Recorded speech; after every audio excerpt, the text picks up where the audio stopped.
마태복음 26장 14절부터 25절까지 말씀입니다. 마태복음 26장 14절부터 25절 말씀 제가 봉독해 올리겠습니다. 그때에 12 중에 하나인 가룟 유다라 하는 자가 대제사장들에게 가서 말하되 내가 예수를 너에게 넘겨주리니 얼마나 주려느냐 하니 그들이 은 30을 달아주거늘 그가 그때부터 예수를 넘겨줄 기회를 찾더라. 무교절의 첫날에 제자들이 예수께 나와서 이르되 유월절 음식 잡수실 것을 우리가 어디서 준비하기를 원하시나이까? 이르시되 성한 아무에게 가서 이르되 선생님 말씀이 내 때가 가까이 왔으니 내 제자들과 함께 유월절을 내 집에서 지키겠다 하시더라 하라 하시니 제자들이 예수께서 시키신 대로 하여 유월절을 준비하였더라. 저물 때에 예수께서 12제자와 함께 앉으셨더니 그들이 먹을 때에 이르시되 내가 진실로 너희에게 이르노니 너희 중에 한 사람이 나를 팔리라 하시니 그들이 몹시 근심하여 각각 여짜오되 주여 나는 아니지요. 대답하여 이르시되 나와 함께 그릇에 손을 넣는 그가 나를 팔리라. 인자는 자기에 대하여 기록된 대로 가거니와 인자를 파는 그 사람에게는 화가 있으리로다. 그 사람은 차라리 태어나지 아니하였더라면 제게 좋을 뻔하였느니라. 예수를 파는 유다가 대답하여 이르되 랍비여 나는 아니지요. 대답하시되 내가 말하였도다 하시니라. 아멘. 아멘이라고 해야 될지 주여라고 해야 될지. 오늘 말씀은 우리 종려주일에 예수님께서 예루살렘에 입성하시는 날을 기념하기도 하고 또 이번 주일을 뺀 이제 월요일부터는 고난주간이라고 이름 붙인 주님의 고난을 묵상하는 또 그런 때입니다. 다음 주일 부활절을 맞기 전에 이 한 주 동안 주님의 순환과 고난을 묵상하면서 주님이 걸어가셨던 그 길이 지금 우리에게 또 나에게 어떤 의미가 있는가 하는 것을 찾아보는 시간이 되기를 원합니다. 오늘 특별히 또 오늘 주일에 우리에게 주시는 이 말씀 본문을 보면 가룟 유다의 배신에 관한 이야기가 여기에 담겨 있습니다. 가룟 유다 하면 우리가 너무나 잘 압니다. 예수님의 12제자 중에 한 명이고 예수님을 배신한 그런 제자죠. 예수님을 팔아 넘겼으니 가룟 유다는 배신자다. 예수님도 오늘 본문 말씀 보면 저는 태어나지 않았으면 더 좋았을 텐데 라고 이야기를 해서 이 가룟 유다는 참 배신자의 대명사처럼 우리에게 알려져 있고 이렇게 사순절 때마다 가룟 유다의 이름이 거론이 됩니다. 그런데 오랜 교회 역사 가운데서 이 배신자라고 이름 붙인 이 가룟 유다 이야기에 대해서 아무래도 시대마다 조금씩 바라보는 관점이 좀 달라지는 부분도 있는 것 같습니다. 우리 최근에는 가룟 유다에 대해서 가룟 유다가 그렇다면 과연 그냥 우리가 가룟 유다는 배신자, 우리는 저렇게 배신자가 되지 말아야지 라고 하는 것으로 오늘 본문 이야기를 읽고 넘어가는 정도로 괜찮을까? 이런 고민들이 아마 많이 있었던 것 같습니다. 그리고 또 최근에 아마 우리 아시는 분들은 아시겠지만 복음서가 마태, 마가, 누가, 요한 복음이 있는데 이 복음서 말고 또 다른 복음서들이 있다는 것이 여러 가지 학문적으로 또 고고학에서 이렇게 찾아지고 이야기가 되면서 많이 들어보신 것처럼 도마복음서도 나왔고요. 또 최근에는 유다복음서도 나왔습니다. 거기에 보면 이 가룟 유다가 예수님이 어떻게 보면 이 예수님이 십자가를 지시게 되는 이 일에 있어서 어떤 역할을 맡은 것과 마찬가지죠. 예수님이 유다에게 이것을 부탁하신 것처럼 묘사되는 부분까지도 나옵니다. 그래서 뭐라고 흔히 생각들을 하냐면 가룟 유다가 없었으면 예수님이 십자가에서 처형받으실 수 있겠는가? 가룟 유다는 결국 자기 역할을 위해서 살았던 사람이고 예수님을 어쨌든 팔아 넘겼기 때문에 이 십자가 사건이 있었고 우리가 구원받는 이 역사가 있었다. 그러니 가룟 유다는 그렇게 자기 잘못이라기보다는 역사의 한 부분을 맡았던 사람인 거고 오히려 어떻게 보면 그 역할을 했어야 했기 때문에 손가락질 받는 희생양과 같은 그런 사람이 아니었을까 이런 생각도 많이들 하고 있는 것 같습니다. 요한복음에 보면 게다가 이 오늘 이야기에서 보면요, 마태복음에서는 유다가 나갔다가 이 밤중에 돌아와서 예수님께 입맞춤을 하죠. 그래서 이 잡으러 온 군인들에게 이 사람이 예수다라는 것을 보여줬다라는 식으로 나오는데, 요한복음에는 또 그런 입맞춤하는 장면이 안 나옵니다. 군인들이 예수님을 잡으러 왔을 때 너희가 누구를 찾느냐, 메시아라는 예수입니다. 내가 그다. 이렇게 오히려 예수님이 말씀하셨어요. 나다. 너희가 찾는 사람이 바로 나다 하고 나서셨다는 게 요한복음의 묘사입니다. 그런 거 보면 가룟 유다가 뭐 그렇게 대단한 역할을 한 것도 아닌 것 같고, 가룟 유다가 아니었다고 해서 잡아갈 사람을 못 잡았을까 이런 생각도 하게 되고, 여러 가지 생각을 하게 됩니다. 구약의 예언을 성취하기 위한 인물로서 어쩔 수 없었던 사람인가 이런 생각도 하죠. 그런데 오늘 이야기를 읽으면서 또 특히 주님의 고난을 묵상하면서 이 가룟 유다 이야기를 우리가 볼 때에 결국 우리가 이 이야기를 통해서 생각하게 되고 묵상하게 되는 메시지가 뭔가? 가룟 유다는 예수님을 배신한 제자고 우리는 예수님을 지키는 사람이라고 할 수 있는 것인가? 이 부분이 사실 중요한 부분입니다. 유다가 나쁜 사람이다, 이것으로 끝나는 것이 아니라 우리의 모습은 어떤가? 주님의 제자로 살겠다고 결단하고 나아가는 나의 모습은 과연 어떤 것인가? 이것을 보게 만드는 것이 가룟 유다의 이야기죠.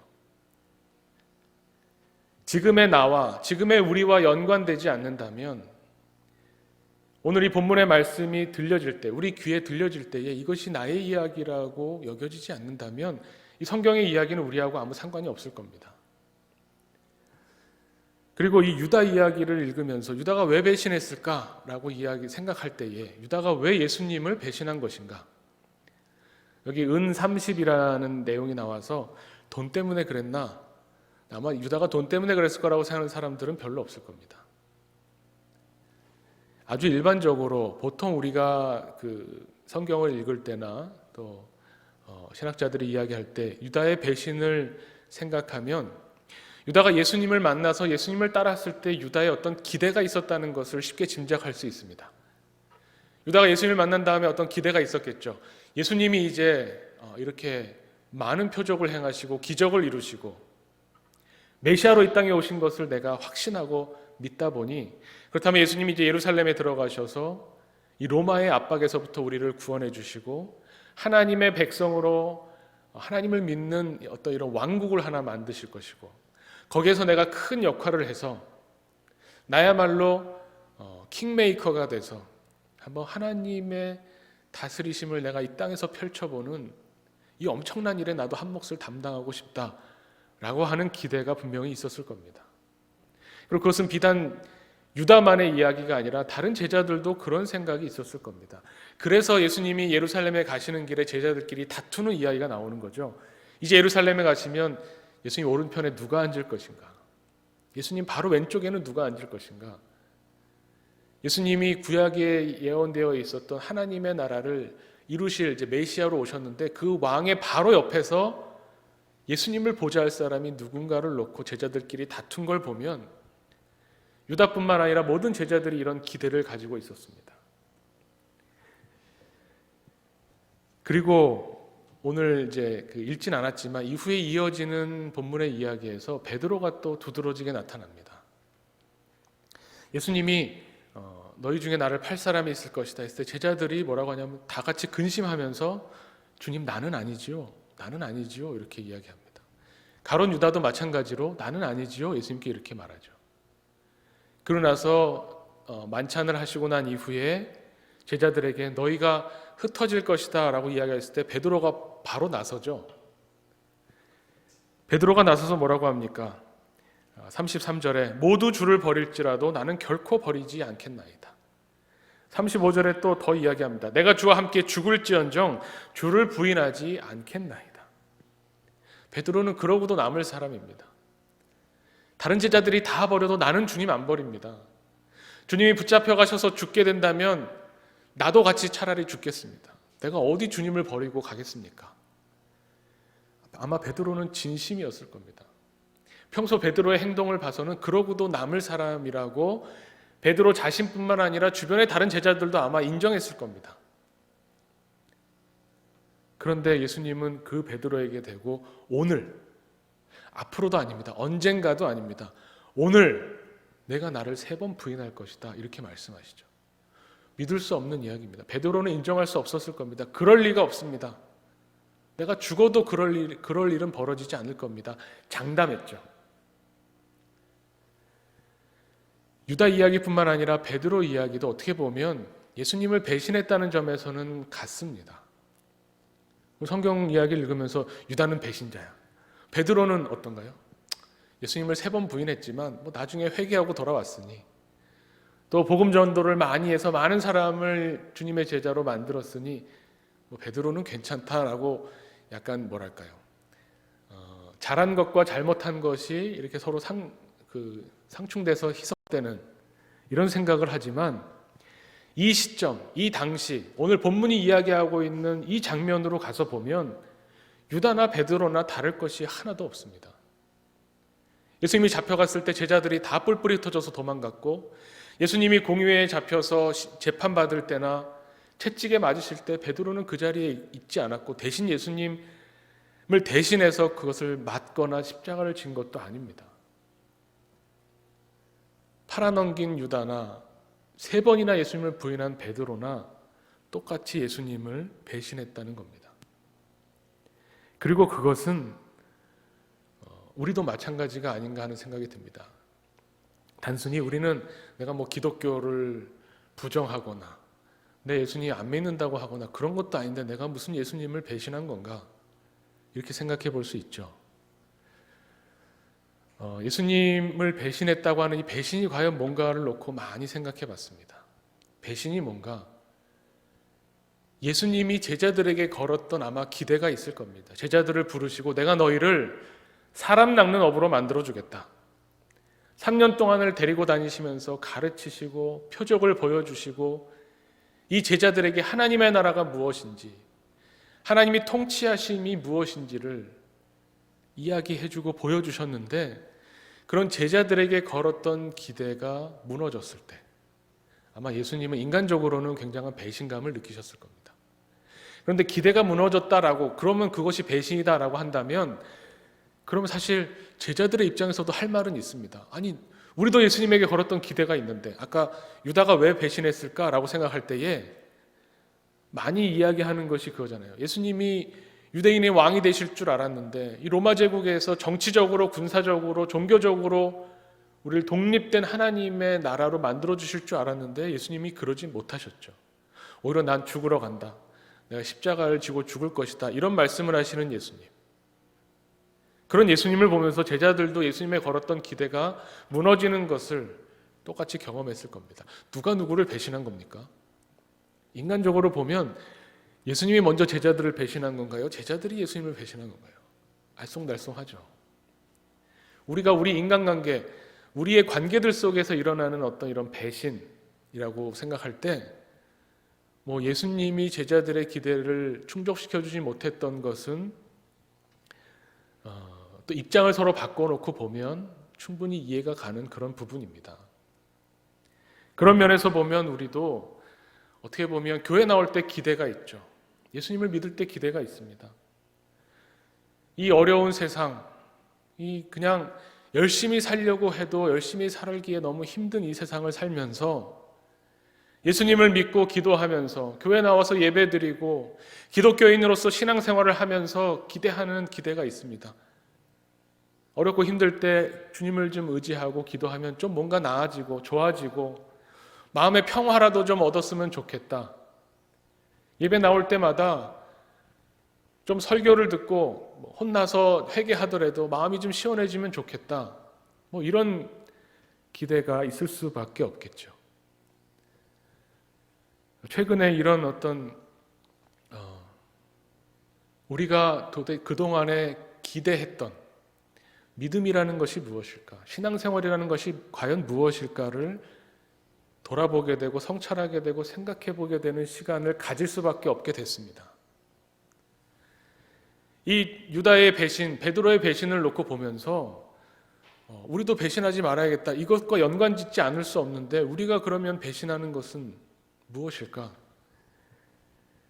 우리가 가지고 있던 기대가 무너졌을 때 우리도 다르게 행동하는, 주님이 바라셨던 것과 다르게 행동하는 행동들이 나올 수밖에 없겠죠. 우리의 선택과 우리의 행동, 우리의 결과가 주님이 원하시고 기대하시는 것에 맞는 것인가? 이것을 점검해 볼 필요가 있다는 겁니다. 그것과 서로 맞지 않다면 우리도 똑같은 모습이겠죠. 지금 많은 교회들이 이제 시간이 한 달이 지났죠. 3월 한 달 동안 현장 예배를 드리지 못하고 형식을 바꿔서 예배를 드리면서 예배를 드리는 교회와 드리지 않는 교회가 나눠지기 시작했습니다. 그래서 예배를 드리지 않는 교회는 예배를 드리는 교회를 보면서 아니 이렇게 위험한 때에, 이런 때에 예수님이 말씀하신 이웃사랑을 실천하지 못하고 그냥 예배드리겠다는 거에 목숨 걸고 저렇게 모이나? 라고 말하진 않죠. 생각하게 되고, 또 안 모이는 교회를 보면서 모이시는 분들은 아니 이깟 감염병 무서워서 세상에 평생을 믿어왔던, 전쟁 죽인다고 목에 칼을 들이대도 난 주님 믿습니다 하면서 예배드려야 될 그리스도인들이 병 조금 무섭다고 안 모이나? 이렇게 생각할 수도 있겠죠. 중요한 건 뭘까요? 서로가 서로를 향해서 아유 수준이 낮아서 저 교회는 그래도 모이나 보다, 우리는 고상해서, 우리는 온라인으로 또 할 수 있어서, 그래서 우리는 이렇게 온라인으로 가정에서 멋지게 예배드리는데 저 교회는 왜 지금도 그냥 모여서 구청에서 나와서 감시하는 그 눈초리를 받으면서 예배를 드릴까? 이런 생각을 잠시나마 제가 했는데, 저는 이 생각을 했다고 하는 것이 오늘 이 말씀을 준비하면서 그런 생각을 했던 제 자신이 했던 말이, 제가 자신이 예수님께 하는 말이 오늘 본문에 나오는 말과 너무나 똑같습니다. 주님 나는 아니죠. 다른 베드로도 그랬고 유다도 그랬고요. 이게 내가 하는 이것이 주님을 배신하는 거라고 생각하지 않았습니다. 유다마저도 그랬을 수 있습니다. 내가 지금 예수님을 잡고자 하는 사람들에게 넘기지만 예수님이 먼저 내 기대를 배신하셨잖아요. 예수님이 먼저 내 기대를 들어주시지 않았고, 내가 관심 가지고 내가 원하는 것을 예수님은 전혀 관심 갖지 않고 귀 기울이시지 않았잖아. 내가 아무리 기도해도 주님 안 들어주셨잖아. 그러면서 또 베드로는 어떻습니까? 나는 절대로 주님을 떠나지 않아. 주님을 배신하지 않아. 주님 나는 아니죠. 내가 어떤 사람인데, 내가 의지가 강철 같은 사람인데 내가 주님을 배신하겠나? 주님 나는 아니죠. 베드로가 그랬다는 말입니다. 우리는 어떻습니까? 아니 저는 제 자신을 돌아보면서 제가 주님 앞에 기도하면서 이 말을 너무 많이 했어요. 우리 교회는 아니죠. 주님, 목사님 안 계신 몇 개월을 지냈던 교회가 우리 하나교회인데 그 예배 형식 좀 바꿔서 한 달 지났다고 한 달 뒤에 혹은 두 달 뒤에, 석 달 뒤에 다시 모였을 때 빈자리가 생길 정도로 수준 낮은 교회 아니지요. 저 그렇게 생각했습니다. 주님 온라인 예배로 드린다고 해서, 모이지 않는다고 해서 헌금이 줄어서 월세를 못 내는 그런 교회가 많은데 우리 교회는 그런 교회 아니지요. 우리 교회는 젊으니까 계좌이체 다 할 줄 아시니까 못해서 못하는 교회들 많잖아요. 주님 나는 아니죠. 예배가 온라인으로 TV 화면에서 목사님이 나와서 설교한다고 해서 집중력이 떨어지고 말씀이 뭔지 모르겠고 예배 같지 않아서 이게 신앙생활인가 생각하는, 믿음이 떨어진다고 생각하는 그런 수준의 그리스도인이 나는 아니지요. 저야말로 그런 생각을 너무 많이 했습니다.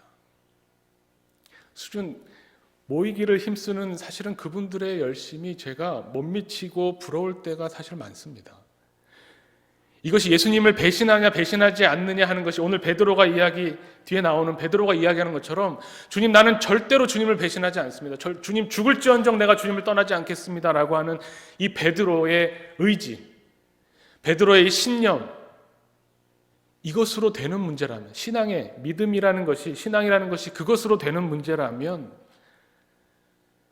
그럼 저도 제 신념을 지키고 싶습니다.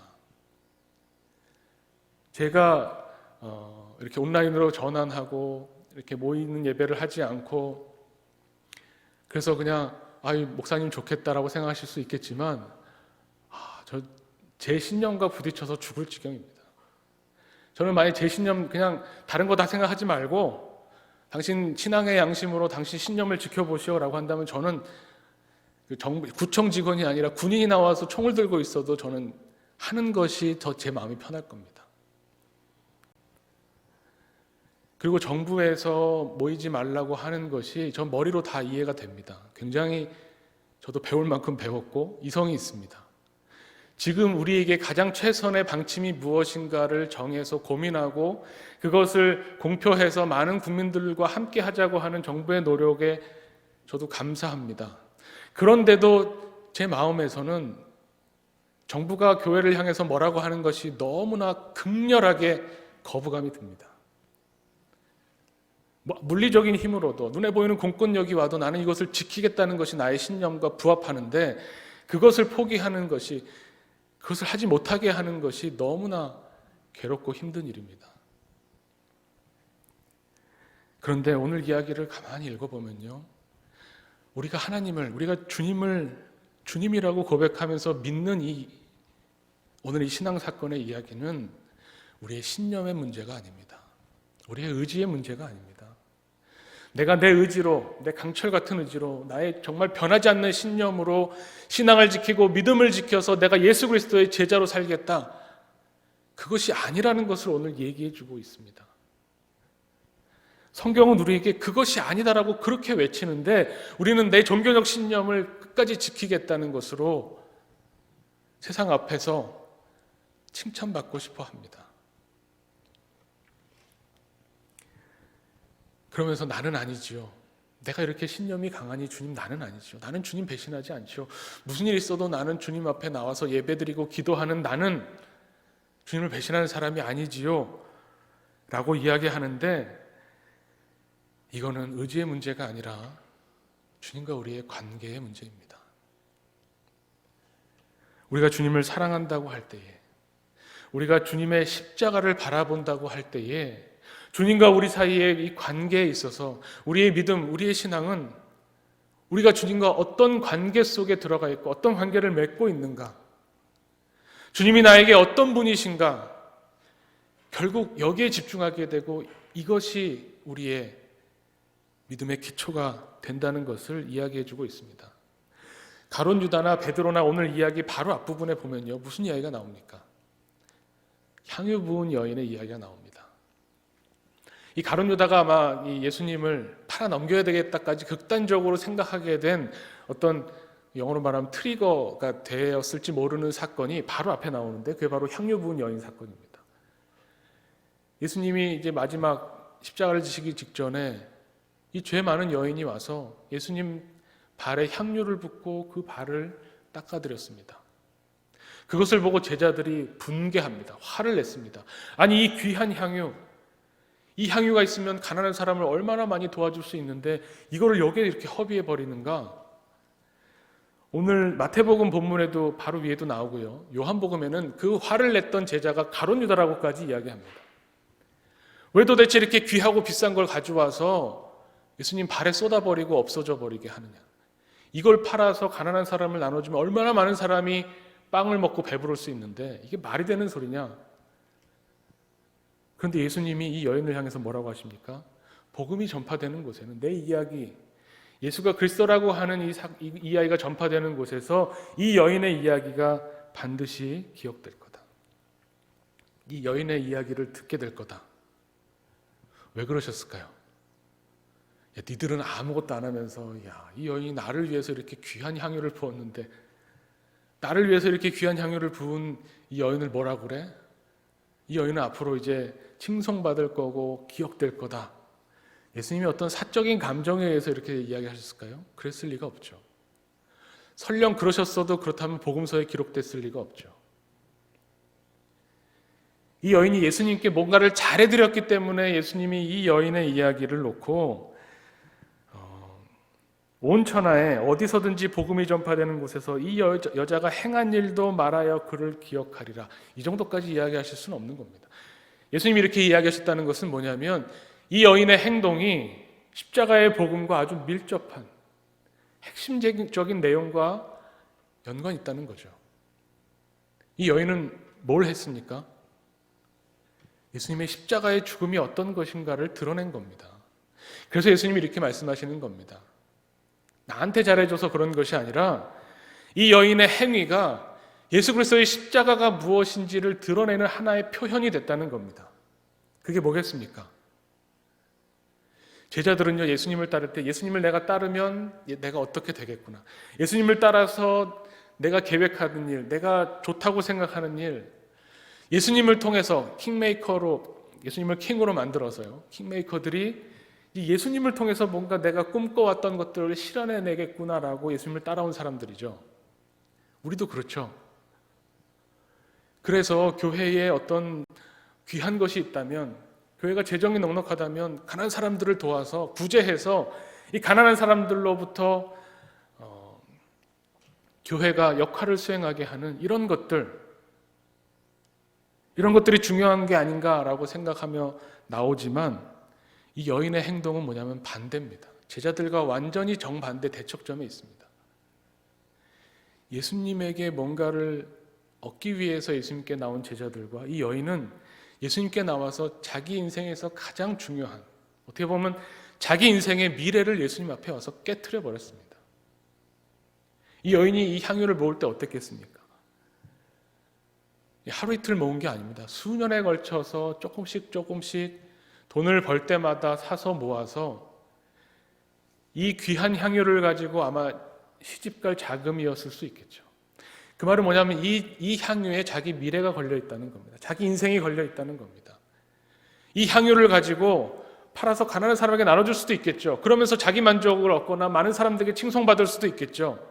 내가 이렇게 위대한 일을 했다, 10년 20년을 피땀 흘려서 모아놓은 이 귀한 것으로 많은 사람들에게 배불리게 했다, 그럴 수도 있었겠죠. 이 향유를 가지고 뭔가를 할 수 있었을 겁니다. 그런데 이 여인은 예수님 앞에 나오자마자 자기 인생, 자기 미래를 예수님 앞에서 깨트려 버렸습니다. 예수님을 통해서 내 인생을 뭔가 만들어 보려는 게 아니라 거꾸로 내 인생을 없애면서 포기하면서 예수님 앞에 나왔다는 겁니다. 그것이 십자가입니다. 주님, 나는 아니지요. 내가 뭔가 조금 나은 사람인 것처럼, 내가 뭐라도 조금 된 사람인 것처럼, 주님 나는 아니죠. 나는 주님 열심히 따르고 있죠. 나는 주님 원하시는 대로 하고 있죠 라고 생각하는 그 모든 제자들과는 완전히 다른, 주님 바로 내가 그렇습니다. 주님 바로 내가 주님 앞에 죄인이고, 내가 주님의 뜻을 따르지 않았던 사람이고, 내가 주님과 정반대로 걸어가기 위해서 오늘도 내 욕심을 채우고 내가 꿈꾸는 이상을 만들어 가려고 했던 사람이 바로 납니다. 거기에서부터 십자가가 시작이 되는 겁니다. 거기에서부터 예수님과의 관계가 시작되는 겁니다. 그것이 없이는 주님 나는 아니지요. 그럼 거기서부터 무슨 주님과 관계가 맺어지겠습니까? 나는 아닌데, 나는 예수님이 필요한 사람이 아니고, 나는 예수님이 없으면 살 수 없는 사람이 아닌데 예수님과 무슨 관계를 맺겠습니까? 예수님에게 필요한 게 꼭 기복신앙만은 아닙니다. 저는 예수님께 나와서 우리가 구하는 게 좀 편안하게 살고 싶습니다, 좀 잘 되고 싶습니다, 그것만 구하지 않죠. 그걸 구하는 사람을 조금 수준이 낮다고 생각하죠. 내 인생의 의미를 내가 예수님께서 찾겠습니다. 내가 왜 사는지, 내가 왜 이 땅에서 생명을 가지고 가정을 이루고 어떤 직업을 가지고 다른 사람들에게 영향을 미치면서 내가 왜 사는지 예수님을 통해서 내가 그 의미를 찾겠습니다. 사실 그것도 똑같습니다. 물질을 구하면 좀 수준이 낮아 보이고, 어떤 지적인 또 삶의 의미를 찾게 되면 수준이 높아 보이고 그런가요? 그것마저도 주님 앞에 깨버렸다는 겁니다. 향유를 부은 여인은 자기 인생의 의미, 앞으로의 미래, 그 모든 것을 주님 앞에 깨트리고 주님께 나와서 주님의 발에 그 향유를 부었다는 겁니다. 그래서 예수님의 죽음이 무엇인가를 보여주면서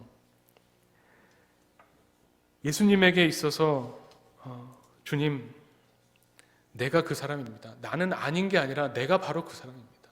주님을 팔아넘기고 주님을 십자가에 못 박고 주님에게 고난을 주고 주님을 채찍질한 그 사람이 바로 납니다. 바로 내가 그 사람입니다 라는 것으로부터 주님과의 관계가 시작돼서 회개로부터 주님과 다시 관계를 맺기 시작해서 그래서 주님의 제자로 주님과 함께 남은 삶을 살아가는 사람이 그리스도인이죠. 예수님께서 오늘 베드로의 이야기, 거기서 정말 중요한 말씀을 이야기합니다. 마태복음 26장 31절입니다. 이 말씀 한번 보면 이렇습니다. 그때 예수께서 제자들에게 이르시되 오늘 밤에 너희가 다 나를 버리리라. 기록된 바 내가 목자를 치리니 양의 떼가 흩어지리라 하였느니라. 예수님 이 말씀 아시죠? 너희가 다 흩어질 거다. 이거는 구약에도 이미 예언이 되어 있다. 양의 목자를 쳤더니 양들이 다 흩어진다는 내용이 있지 않느냐. 너희가 다 나를 버리고 도망갈 거다. 이렇게 말씀하세요. 이 본문이 어디냐면 스가랴 13장 7절입니다. 스가랴 13장 7절 말씀을 보면 만군의 여호와가 말하노라 가라 깨어서 내 목자 내 짝된 자를 치라. 목자를 치면 양이 흩어지려니와 작은 자들 위에는 내가 내 손을 들이우리라. 어쨌든 예언이 되어 있습니다. 목자를 치면 양이 흩어진다. 근데 예수님이 이 말씀을 왜 하셨을까요? 그게 중요하죠. 왜 하셨을까요? 너네는 다 배신자야. 이 얘기를 하고 싶어서 하셨을까요? 니들의 아무 한 명도 내 옆에 남아있지 않을 너희 다 흩어질 거야. 거기에 포인트가 있는 게 아닙니다. 예수님이 이 말씀하신 핵심은 뭐냐면 바로 그 다음 구절에 나옵니다. 32절에 그러나 내가 살아난 후에 너희보다 먼저 갈릴리로 가리라. 갑자기 여기서 그러나가 나오죠. 근데 뜬금없이 내가 살아나면 너희보다 먼저 갈릴리로 갈 거다. 사실 중요한 건 뭐냐면 너희가 흩어질 거다가 중요한 게 아니라 내가 먼저 갈릴리로 가 있을 테니 그리로 와라. 이게 핵심입니다. 스가랴서도 마찬가지입니다. 13장 7절 이후 8절과 9절을 보면 이렇습니다. 3분의 1을 남긴다고 말씀하시는데요. 여호와가 말하노라 온 땅에서 3분의 2는 멸망하고 3분의 1은 거기 남으리니 내가 그 3분의 1을 불 가운데 던져 은같이 연단하며 금같이 시험할 것이라. 그들이 내 이름을 부르리니 내가 들을 것이며 나는 말하기를 이는 내 백성이라 할 것이요 그들은 말하기를 여호와는 내 하나님이라 이렇게 말할 것이다. 스가랴서에 내가 목자를 쳤더니 양들이 흩어졌다라고 하는 이 말씀의 핵심적인 메시지는 뭐냐면 그렇게 흩어질 텐데 그 중에 내가 일부를 남기고 그들을 보호하는 내 손을 들이워서 그들을 내가 불같이 연단해서 극심한 고난과 어려움의 상황에서도 내가 그들을 연단하고 은같이 금같이 연단해서 결국은 내가 그들의 하나님이 되고 그들은 내 백성으로 만들겠다. 여기에 메시지가 있는 겁니다. 예수님이 제자들을 향해서 너희들 다 흩어질 거야 이렇게 말씀하시면서 그러나 내가 갈릴리에 가 있을 거야. 그 말은 뭡니까? 오라는 말씀이죠. 다시 갈릴리로 와라. 갈릴리에서 어떻게 되나요? 다시 시작하는 겁니다. 우리는 부활 한 단어처럼 같지만 한자어를 놓고 보면 부활, 다시 사는 거죠. 결국 부활은 다시 시작하는 겁니다. 원래 우리는 처음 부름받은 제자들과 우리의 모습은 너무나 똑같습니다. 처음 예수님께서 내가 사람 낚는 어부로 만들어주겠다 부르실 때 이거 예수님 따라가면 사람 낚는 어부가 되는구나. 예수님 믿으면 이 땅에 살아갈 때 뭔가 의미를 찾을 수 있겠구나. 예수님을 믿으면 내가 다른 사람들과 뭔가 달라지겠구나. 어차피 한 번 사는 인생이고 죽으면 끝날지 모르는 인생인데 내가 가치 있어 보이는 것에 내 인생을 걸어야 되겠다. 예수님을 따르는 제자들이 모여듭니다. 근데 진짜 예수님이 원하시는 것은, 진짜 하나님이 계획하시는 것은 예수님의 제자들도 예수님과 마찬가지로 십자가에서 죽었다가 다시 살아야 됩니다. 내가 예수님을 만나고 예수님을 통해서 뭔가 이루려고 했던 모든 욕망, 물질이든 정신적인 어떤 것이고 형이상학적인 어떤 의미와 가치를 찾는 일이건 우리가 예수님을 만났을 때에는, 예수님의 제자가 되겠다고 했을 때에는 십자가가 먼저 있을 수밖에 없다는 겁니다. 먼저 죽어야 다시 살죠. 다시 살려면 먼저 죽어야 되죠. 우리가 사순절에 주님의 고난을 묵상하고 십자가를 묵상하는 것은 우리가 주님 앞에서 나는 아니지요 라고 하는 이 태도를 완전히 십자가에 못 박고 나는 좀 고상한 그리스도인이지요 라고 하는 생각을 주님 앞에서 깨트려 버리고 다시 갈릴리로 가서 다시 예수님과 만났던 그 자리로 가서 이번에는 다시 시작하는데 불같이 연단받은 제자로 이제는 그 어떤 상황 속에서도 하나님이 나의 하나님이십니다. 주님이 나의 주님이십니다. 고백하며 주님이 하셨던 일을 다시 이 땅에서 시작해 나가는 그런 제자.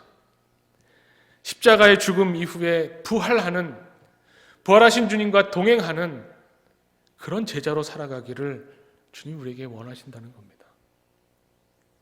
주님의 뜻은 거기에 있습니다.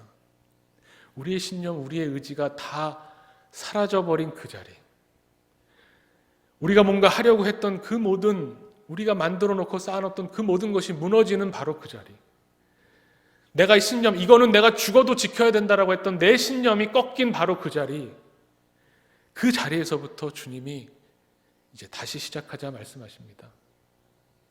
죽음의 권세를 깨트리고 다시 사신 주님과 함께 손잡고 다시 가는 것, 이것이 하나님의 나라입니다. 주님의 나라는 우리의 신념, 우리의 자존심, 우리의 의지로 세워지는 나라가 아니라 예수님의 일하심을 바라보는 나라입니다. 하나님의 뜻이 이루어지는, 하나님의 뜻에 순종하는 그런 것이, 하나님의 통치가 온 우리의 삶과 우리의 생활 전반에 미치는, 우리의 힘으로는 하나도 할 수 없습니다, 1도 할 수 없습니다라고 고백하는 그때에 예수님께서 이루시는 그 나라가 바로 하나님의 나라입니다. 이 앞에서 우리는 아무것도 내세울 것이 없습니다. 이 앞에서 우리는 아무것도 주님 앞에 주장할 것이 없습니다. 주님, 내가 주님을 못 박은 사람이고 내가 주님을 따르지 못하는 사람이, 내가 가룟 유다와 같은 사람입니다. 주님, 나를 불쌍히 여겨주십시오. 주님, 나를 불쌍히 여기시고 이제 부활하신 주님과 함께 살게 하십시오. 이 고백만이 우리를 주님의 제자로 이 땅을 살게 할 줄로 믿습니다. 주님, 우리 한 사람 한 사람에게 다시 부르십니다. 내가 먼저 갈릴리에 있지 않느냐? 이리로 와라. 나와 함께 다시 시작하자. 다시 사는 그리스도인, 다시 부활하는 그리스도인. 우리가 십자가를 묵상하는 이유는 바로 여기에 있습니다. 나는 죽고 나를 부인하고 주님을 따르기를 원하는 우리 하나교회 공동체, 우리 공동체 위에 주님의 손이 들이우시고 주님이 역사하셔서 우리를 하나님의 뜻으로 인도하시는 하나님의 역사하심을 바라보는, 또 증언하는 그런 교회 되기를 간절히 축원합니다.